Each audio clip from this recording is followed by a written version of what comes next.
నమస్తే, welcome to Leo. మనతో ఉన్నారు ఖమ్మం కార్పొరేషన్ డైరెక్టర్ అడుసుమల్లి శ్రీనివాస్ గారు. సార్ నమస్తే. నమస్కారం అండి. సార్, అసెంబ్లీలోకి వస్తూనే జగన్మోహన్ రెడ్డి ప్లకార్డులు పట్టుకోవడం చూసాం. అంటే ఈ ప్లకార్డులు తయారు చేస్తానికి కానీ సార్ కొద్ది టైం పడుతుంది.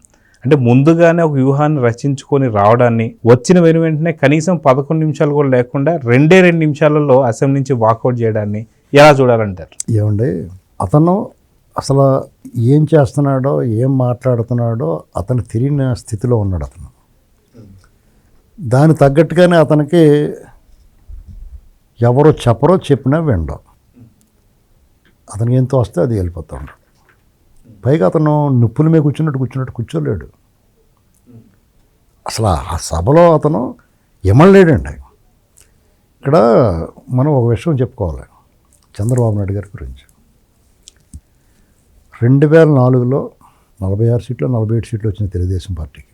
ఉమ్మడి రాష్ట్రం 294 సీట్లు ఉన్న చోట 46, 47 వచ్చినాయి. ఏ రోజు పారిపోలేదు వాళ్ళు, నిలబడి ఎదుర్కొన్నారు. రాజశేఖర రెడ్డి అప్పుడు, జగన్మోహన్ రెడ్డి కనపడే అరాచకవాది, అతను కనిపించిన అరాచకవాది. అర్థమైందని అతను షుగర్ కోటెడ్ ముసుకేసుకున్నాడు అతను. అప్పుడు ఎంతమంది నాయకులను చంపించేశారు వాళ్ళు, అరాచకాలు చేసాడు. అప్పుడే దోపిడీకి తెరలేపాడు. అప్పటి వరకు కాంగ్రెస్ పార్టీ అంత దోపిడీ ఎప్పుడు చేయలేదు. రాజశేఖర రెడ్డి వచ్చిన తర్వాత డే లైట్ రాబరీ అనేటువంటిది అతను వచ్చిన తర్వాత మొదలైంది. దాన్ని కొనసాగించాడు జగన్మోహన్ రెడ్డి. అంతే 2009లో గట్టి ప్రతిపక్షంగా ఉన్నాడు, అంతే గట్టిగా పోరాడారు. రాష్ట్రంలో ఎలాంటి సంక్షోభం ఉంది పార్టీకి, తెలుగుదేశం పార్టీకి అత్యంత పెద్ద సంక్షోభం 2009 నుంచి 2014 మధ్య వచ్చింది.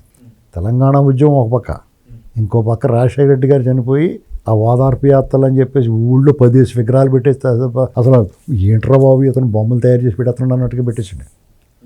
బై ఎలక్షన్ జరిగితే డిపాజిట్లు పోయి తెలుగుదేశం పార్టీకి అప్పటి వరకు ఆ పార్టీ చరిత్రలో ఎప్పుడు డిపాజిట్ పోయిన చరిత్ర లేదు. ఇలాంటి సంక్షోభం ఎదుర్కొని 2014లో అధికారంలోకి వచ్చింది పార్టీ. 2019లో 23 సీట్లకు పరిమితమైంది. అంటే ఎవరు తెలుగుదేశం పార్టీకి అంత ఘోర పరాజయం వస్తుందని ఎవరు ఊహించలేదు. ఎందుకంటే విభజిత రాష్ట్రం ఆంధ్రప్రదేశ్ని ఆయన అంత ఘోరంగా ఓడిపోయి తప్పైతే చేయలేదు. ఆయన ఎక్కడా ధైర్యం కోల్పోకుండా జయాపజయాలను సమానంగా తీసుకుని ప్రజా తీర్పును గౌరవిస్తాను అనుకున్నాడు. అలాగా అసెంబ్లీకి హాజరయ్యాడు. చాలామంది, నాతో సహా చాలామంది, మీరు అసెంబ్లీకి వెళ్ళొద్దని అనుకున్నాం. మేము వెళ్ళకుండా ఉంటే బాగుండు అనుకున్నాం. ఎందుకంటే వీళ్ళు అవమానిస్తారు పాపం పెద్ద ఆయన్ని. ఆటోళ్ళు ఉన్నారు అందులో, అనిల్ కుమార్ యాదవ్, కొడాల నాని, వలమినేని వంశీగట్ట పార్టీ మారిపోయి అంబటి రాంబాబులు, ఇలాంటి వాళ్ళందరూ విక్రించే మనుషులు. రోజా పూర్తి స్థాయిలో సమాజంలో వీళ్ళందరూ కూడా బాబోయ్ ఇల్లేట్రా బాబు అనుకుని కూడా అందరూ ఉన్నారు అందులో. వీళ్ళు అవమానాలు పాలు చేస్తారో తమ్మినేని సీతారాం ఎదుర్కొన్నాను స్పీకర్ గారిని. అయినా సరే ఆయన అక్కడ జడాలేదు. పైగా 23లో 4 వెళ్ళిపోయారు టైపుకి. ఎక్కడ తగ్గాడండి ఆయన. 90 ప్రశ్నల పైన అడిగాడు ఆయన, సమాధానాలు రాబట్టాడు. ఇష్టం లేకపోతే చచ్చినట్టు చెప్పాలి వాళ్ళు, విక్రించినా కానీ. అందరినీ సస్పెండ్ చేసినా ఒక్కడిని నిలబెట్టినా కానీ నిలబడి మాట్లాడాడు పారిపోకుండా. దారుణంగా అవమానించారు, పదే విక్రించారు. అప్పుడు వాళ్ళందరూ జాలిగా చూసి కూడా ఈయన, మీ బతుకేమైపోద్దో నాకు తెలుసు, మీ ఫ్యూచర్ నాకు తెలుసు అన్నట్టుగా అదే జరిగింది. జగన్మోహన్ రెడ్డి చంద్రబాబు నాయుడు గారిని విమర్శిస్తుంటే ఎంజాయ్ చేసేవాడు.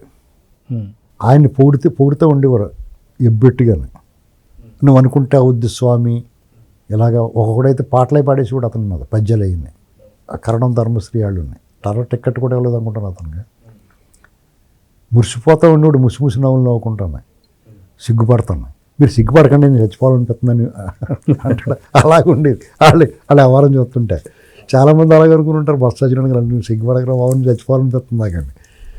ఇవాళ సరే అతనికి కూడా పరాభవం ఎదురైంది, ఘోర పరాజయం సంభవించింది. ఇన్నాళ్ళని అసెంబ్లీకి ఎగ్గొట్టావు, ఇక నీకు ఇంకా ఎగ్గొడితే నీ మొత్తం సీటు చిరిగిపోయేలాగా ఉంది, ఈ సీటు చింపేస్తాం అని చెప్పారు గౌరవ సభాపతి. అటువంటిప్పుడు గవర్నర్ ప్రసంగానికి వచ్చావు, అది లెక్కలోకి రాదన్నారు. మళ్ళీ రేపే నుండి రావాలి. ఓ ప్లే కార్డులు పట్టుకొచ్చి అతని గవర్నర్ ప్రసంగం ఆద్యంతము నువ్వు ఉన్నంతసేపు నేను అదాలు చేసుకుంటా కూర్చున్నావు. అసలు నీకేం కావాలి, నువ్వేం చెప్పదలుచుకున్నావు, నువ్వేం అడగదలుచుకున్నావు, అది అసెంబ్లీ వేదికగా అడగాలి. నువ్వు బయట రికార్డెడ్ ప్రెస్ మీట్లోనూ నీ పనికిమాలిన మంద పోగేసుకుని వాళ్ళ ముందు మాట్లాడడం కాదు, నీకు నువ్వు మాట్లాడేదానికి రికార్డ్ అయ్యే ఒక వేదిక అసెంబ్లీ. ప్రజాప్రతినిధిగా ఒక ఎమ్మెల్యేగా నువ్వు ఏమైనా అడగొచ్చు.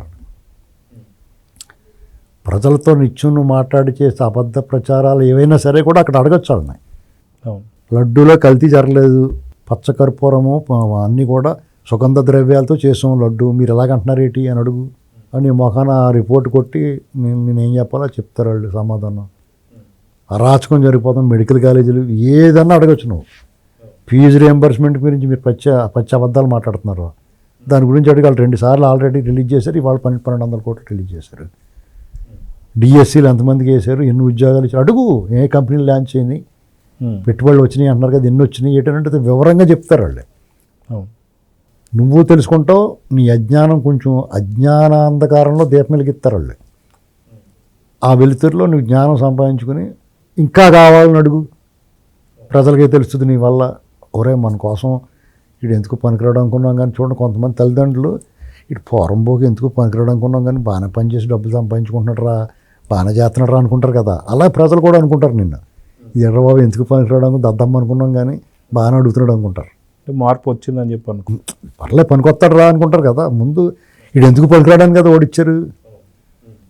కానీ ఇతను ఎప్పుడైతే ప్రజల సమస్యల మీద మాట్లాడి అసెంబ్లీలో ప్రభుత్వాన్ని ఇరుకొని పెడుతున్నాడు అనుకోండి, సరైనడరా మంచి గట్టిగానే మాట్లాడుతున్నాడు అనుకుంటారు కదా, అభిప్రాయం వస్తుంది కదా.